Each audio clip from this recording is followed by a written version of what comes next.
soal pesantren ya.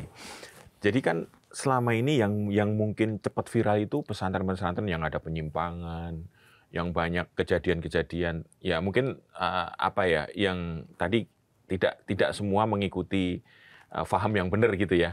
Nah itu kan sering muncul. Kok akhirnya bagi umat Islam sendiri itu menimbulkan kesan, wah aku nggak jadi deh ke pesantren gitu. Karena begini begitu gitu. Ya sebenarnya apa yang sedang terjadi? Ini terkait dengan mau Hari Santri nih. Hari Santri 22 Oktober. Ini kadonya kado Hari Santri. Nah, ini ada 2 peristiwa ya kan. Menjelang Hari Santri justru yang tergambar di publik sekarang yang buruk-buruk tentang pesantren. Jangan sampai nanti ada upaya untuk mendesain agar orang itu pesantren itu tidak bagus gitu ya. Nah, ini gimana ya? Sebenarnya kan begini. Pesantren itu kan membawa ajaran, pendidikan, dan nilai. Sehingga ada salah dikit, itu seksi sekali untuk diberitakan. Umpamanya di pesantren terjadi pemukulan, bully, pemukulan. Saya pikir yang ada di pesantren tidak lebih banyak umpamanya daripada yang terjadi di luar. Tapi kalau memberitakan pesantren kan lebih seksi. Nah, itu.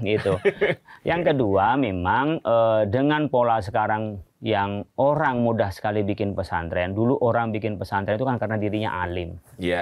Sekarang tidak, kadang-kadang karena berduit lalu dikumpulin orang-orang pintar. Ada juga orang yang tidak alim, juga tidak kaya, tetapi dia memang memproduksi dari pola pendidikan pesantren. Jadi sekarang variannya itu pesantren banyak sekali. Di samping pesantren yang memang itu membawa nilai pesantren, mulai pesantren modern, pesantren salaf, ada yang pesantren integratif ya. Yang modern pasti adalah yang sudah mengikuti perkembangan, ada yang salaf masih tetap dia nggak ngikutin dengan kurikulum pemerintah, bahkan mungkin nggak ngajukan izin. Banyak nggak ngajukan izin banyak. Artinya yang penting mereka mengajarkan saja gitu. Ada yang integratif, gimana mereka mengkombinasikan pola kurikulum pesantren dengan pendidikan yang maju. Tapi ada juga di luar mirip pesantren adalah boarding school, perumahan-perumahan terbatas ini. Nah ini kadang-kadang orang bilangnya pesantren, padahal tidak ada kiainya, tidak ada basis pesantrennya. Tapi karena di sana ada ngajar agamanya dan seterusnya, jalannya. Ada kalanya orang yang punya mungkin kesadaran entertain dengan keustadzan, kemudian untuk mendukung itu mereka bikin pola pendidikan agama yang terasrama. Tetapi seringkali dia tidak memang untuk mengajar mendidik, sehingga kadang-kadang pimpinan itu melakukan pelecehan. Tapi itu dieksposnya tetap pesantren. Nah, dengan undang-undang pesantren, kalau kita lihat dari tahun 2019, itu hanya jumlah pesantren yang terdaftar sekitar 23.000. Sekarang ketika ada undang-undang pesantren sudah 42.000 lebih jumlah pesantren. Naik pesat dengan adanya undang-undang itu. Nah, makanya menurut saya ini penting untuk dilihat oleh pemerintah dan ada keberpihakan. Pendidikan pesantren yang punya kesejarahan sebelum kemerdekaan. Jauh ya? Iya, sebelum kemerdekaan. Al-Khazini itu sudah umur 100 tahun lebih. Bahkan kalau cikal bakalnya dari 1878. Cikal bakalnya pesantren itu. Nah, dengan melihat ini yang menanamkan nasionalisme, ikut memerdekakan Indonesia. Nah, sekarang jangan itu menjadi kayak seperti halnya tidak ada gunanya di Indonesia. Apa kontribusi pesantren awalnya? Ini pertanyaan anak-anak Gen Z ini. Yang nggak ngerti pesantren, apa kontribusinya? Gimana resolusi jihad itu dari mana kontribusinya bisa mempertahankan kemerdekaan? Ini menarik ini. Ya, gimana? Umumnya dibilang tidak ada kontribusinya. Ada yang presiden dari pesantren, wakil presiden dari pesantren, menteri nggak kehitung, DPR nggak kehitung. Ditanya kontribusinya. Nah itu yang kadang-kadang kan tidak nyambung ya. Makanya tadi dilihat hanya sisi negatifnya kan.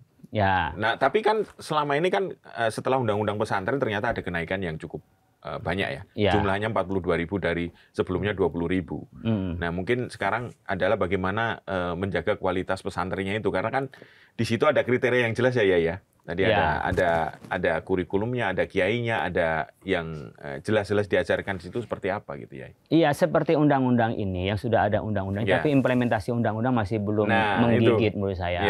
Pertama berkenaan dengan pembinaan, baik kurikulum atau pelaksanaan, itu belum. Soal juga struktur, kita hanya baru direktur di Kementerian Agama itu. Penganggarannya pun juga belum. Kan kalau kita gini loh, kalau bicara soal kesetaraan ya, kita nggak minta diistimewakan. Yang sekolah di pesantren itu kan juga anak negeri. Betul. Anak Indonesia yang akan memimpin Indonesia juga. Apa bedanya dengan anak yang masuk di negeri? Mulai dari fasilitas gurunya juga, kemudian fasilitas belajarnya. Nah, dikotomis antara negeri dan swasta yang tajam ini menurut saya perlu diakhiri oleh pemerintah. Karena seperti saya ini tinggal di Depok. Tahun 2024 itu lulusan SD sekitar 36.000 anak lulusan SD. Yang lulusan SD di Depok. Sekolah. Yang bisa ditampung oleh pemerintah itu sekolah negeri itu hanya sekitar 12.000 sampai 15.000 dengan sekolah rakyat itu. Nah, berarti kan ada masih sekitar 20-an ribu. Kemana mereka 21.000. Kemana? Mereka itu ditampung di pesantren-pesantren itu, sekolah-sekolah swasta itu. Sementara mereka mendapat pendidikan wajib 12 tahun kan kewajiban pemerintah. Undang-undang ya? Undang-undang. Harusnya ini kan kalau APBN enak banget APBN. Lah memang untuk siapa APBN? Yang itu ya, yang di Sidoarjo ya? Iya. Dari perdebatan. Jangan APBN, saya tanya. Memang APBN buat apa? Orang yang sudah bisa kontribusi, ke Hasyim Asy'ari itu alumni dari Al-Khazini. Yang sekarang bisa mewarnai NU mayoritas di Indonesia. Memberikan sumbangsi kemerdekaan. Jadi pahlawan diakui sah. Dan ada undang-undangnya di kita ke pesantren. Minta dibangun itu. Dan mereka jelas ada anak yang sekolah. Bukan mengada-ada. Dibilang, waduh kok enaknya APBN. Memang untuk kantong pribadi. Dan tanahnya bukan tanah milik kiai loh. Tanah wakaf. Tanahnya tanah wakaf. Cuman kan begini, karena kita tidak mendapatkan langsung dari pemerintah atau anggaran khusus, kita kan swadaya. Saya aja punya pesantren. Oh, saya punya ada nyumbang 2 lokal. 2 lokal dibikin. Nambah lagi 1 lokal, nambah lagi 1 lokal. Nah, ketika ini tidak ngerti standar bangunan, saya setuju ini diselidiki standar bangunan. Itu ya? Iya, semua pesantren bisa diselidiki. Tapi pendekatannya bukan pendekatan kriminal. Pendekatannya adalah bimbingan dan yang sifatnya konstruktif lah. Jadi silahkan umpamanya mereka dilihat ini yang bahaya, diberikan edukasi, dikasih bantuan lah. Berapa yang sekolah di sana, kemudian ini bisa difasilitasi apa oleh pemerintah. Ini masyarakat ini sudah membantu pemerintah loh. Untuk mewujudkan pemerataan pendidikan. Mereka juga udah menampung anak-anak yang tidak sekolah ditampung di situ juga kan? Lah iya kan anak terlantar kan kewajiban pemerintah, bukan kewajiban kiai dan ustaz. Iya. Kewajiban negara ya. Kewajiban negara, toh. Ini kewajiban negara. Nah ini sudah membantu negara, kok dianggap ngapain pemerintah ngasih APBN? Ini udah membantu negara. Tapi di Undang-Undang Pesantren bukannya sudah disebut ya, bahwa itu bagian dari pemerintah untuk memberikan anggaran terhadap prasarana pesantren. Ada nggak itu di situ? Saya tidak melihat, tapi yang namanya undang-undang ketika ada undang-undang pasti ada tersurat itu. Hanya saja kan apakah ada political will atau tidak.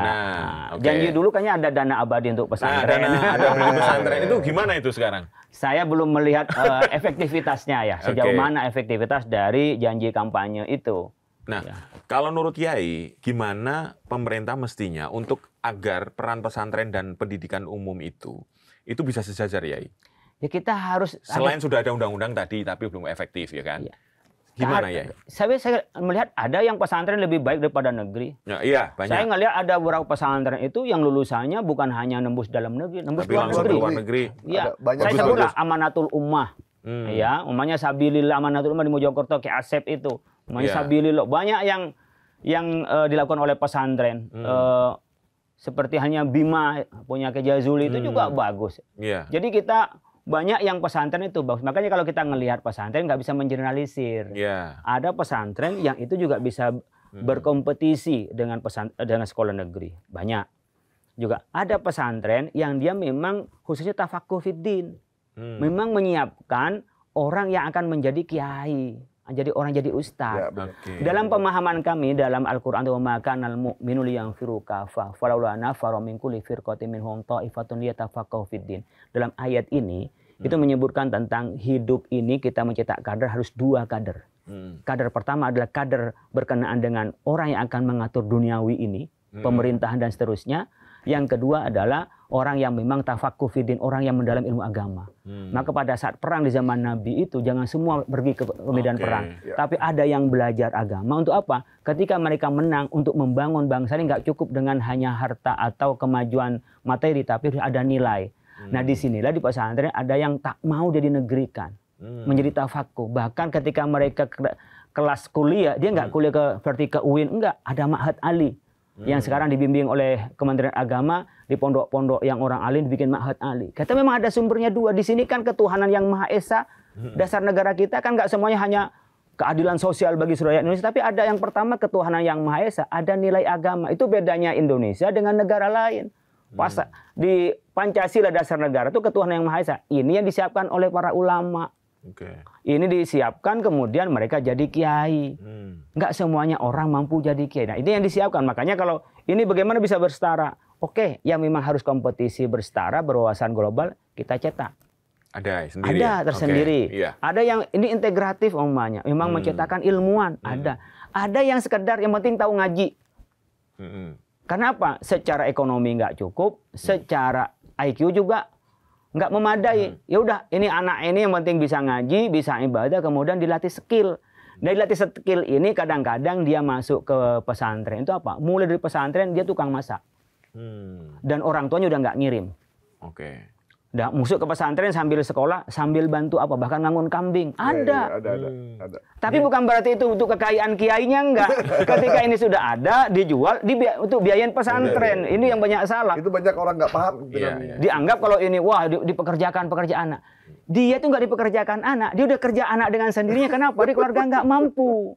Ini kalau kita mau menyoroti, pemerintah udah nyentuh di situ apa enggak? Nah, berarti dia membantu pemerintah memberdayakan ekonomi masyarakat sebenarnya, ya kan? Banyak yang begitu. Di pelosok-pelosok itu yang kiai-kiai yang santrinya 100, santrinya 200, itu yang mereka swadaya.